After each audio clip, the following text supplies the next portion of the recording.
Hello everyone. Now we're going to dive into chapter 2 of Isaiah. But before we do, I do want to give you an overview of chapters 2 through 4. As I mentioned in the video about the overview of chapters 1 through 5, I said 2 through 4 is a unit in and of itself.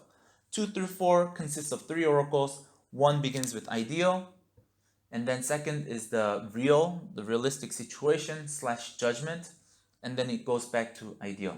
So it runs a full circle from ideal to the real, back to the ideal again.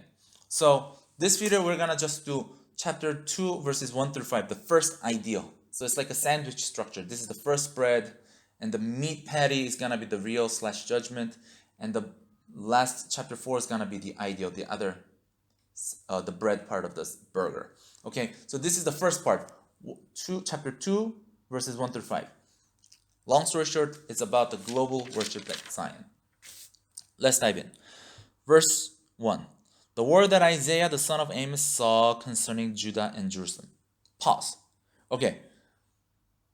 We have here an introduction, an introductory formula. The word that Isaiah the son of Amos saw concerning Judah. We have this introductory formula. We had this already in chapter 1, verse 1. Remember, this is the, what did it say? It said, the vision of Isaiah, the son of Amos, which he saw concerning What we have here, once again, that same introduction, not exactly the same, but the same kind of introductory formula that opens chapter 2. Now, if you want to be a better reader of the word, you need to not overlook at these little details. Like, you need to ask yourself the question, why doesn't Isaiah just continue writing? Why does he have another introductory formula here? He doesn't have that in chapter 3, chapter 4. Why does he have one in chapter 1:1 and another one at 2:1? Okay? These are the kind of things that I want you to be, I want your eyes to be open to. Because if you just read it thoughtlessly, it's just there. I don't know why he's saying. You probably didn't even notice that he's saying it again, but these are the kind of things you need to pay attention to, because it helps you see the structure of Isaiah. Chapter 1:1 began with this introductory formula. Chapter 2:1 begins it again with this introductory formula. It helps us know that chapter 2:1 begins a new oracle. It's about a new topic. It's a new literary unit. It's like chapter 2, like in a book, like in a novel book. Chapter 1, and then you have like maybe like an empty page, and then you have chapter 2, or at least like a chapter 2 heading. So like, don't overlook these kind of little details. Okay. The superscription here is signaling the beginning of a specific prophecy after the introductory chapter. Verse 2. It shall come to pass in the latter days that the mountain of the house of the Lord shall be established as the highest of the mountains, and shall be lifted up above the hills, and all the nations shall flow to it. And many people shall come and say, Come, let us go up to the mountain of the Lord, to the house of the God of Jacob, that he may teach us his ways, and that we may walk in his paths. Pause. So now this is the real oracle part, and it says, it shall come to pass in the latter days. We need to talk about this latter days. This phrase, Be'achrit hayamim, is going to come up repeatedly, not just in Isaiah, but in all the other prophetic books, really. It's a common phrase that refers to an undated future time. It is also known as the day of the Lord, marked by judgment oftentimes, or also victory leading to peace, and the consummation of enjoyment of God's rule. So in the latter days, just long story short, it refers to the eschatological future. It is also called the day of the Lord. It is also called on that day, in that day. But these terms really is like an umbrella term that refers to the eschatological future, that includes but is not limited to the millennial kingdom, the return of Christ, and so on. Some events surrounding that. So it's not like a specific pinpointing term for a specific day, literally, but it's like in the end days. Okay, I will, however, say that there are times when the phrase "in that day" is used to refer to the near future of Isaiah's day, not the eschatological future. So there are exceptions. But I think for now, let's keep it simple. There's so much studies on this, but for now, it's enough to know that this is talking about the eschatological future. And that it shall come to pass in the latter days that the mountain of the house of the Lord shall be established as the highest of the mountains, and all the nations shall flow to it. It's beautiful stuff. People will come, all nations and tongues will come and worship God in Jerusalem. Why? Verse 3, for out of Zion shall go the law and the word of the Lord from Jerusalem. This is a very famous verse, right? In Jewish synagogues, many of the Jewish synagogues would sing Kimitzion Tetze Torah.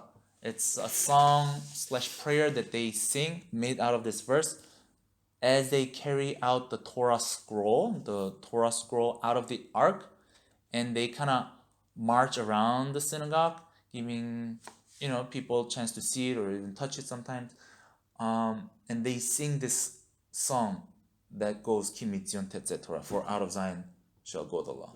But notice here the emphatic position of from Zion. What do I mean by this? In the Hebrew wording, the order of the wording in a sentence, typically in English, it's subject, verb, and object, right?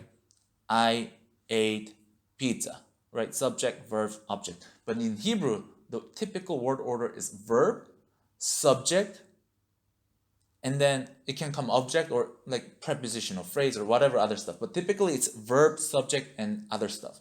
But for out of Zion shall go the law, the word order is switched so that mitzion, from Zion, is moved to the front. Whenever a writer does that, whenever a writer moves things to the front, what comes to the front receives the emphasis. Okay? So it's more like, if I translate this with that emphasis, it will be something like, for it is out of Zion that the law shall go forth.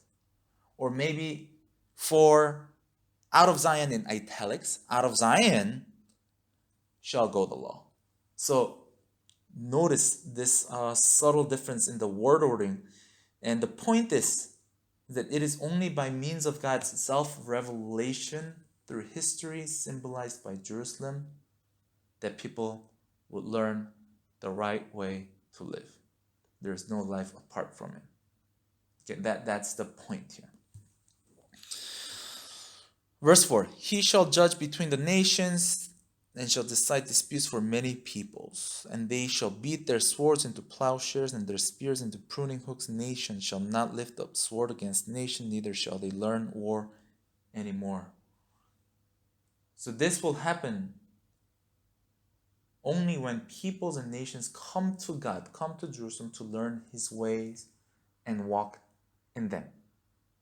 They're going to beat their swords, beat their weapons into plowshares. So imagine today they're going to dismantle nuclear weapons, and because they don't need it, they're not fighting. There's no more war. There's no more need to fight.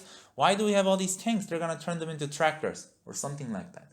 So it's a beautiful sign of peace that's going to come.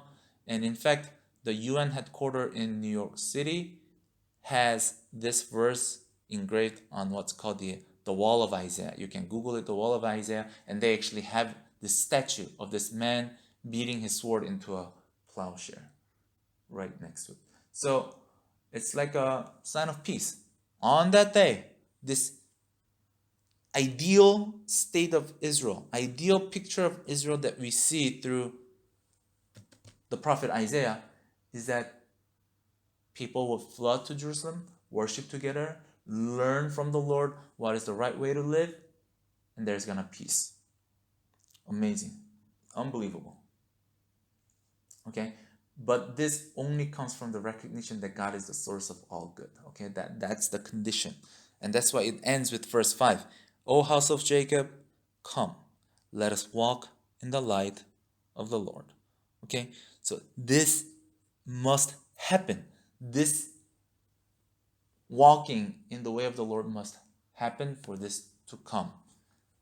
Sadly, that situation hasn't come in Isaiah's time, and that's why from next verse we see the real, the judgmental, the reality of Israel, which will be covered in the next video.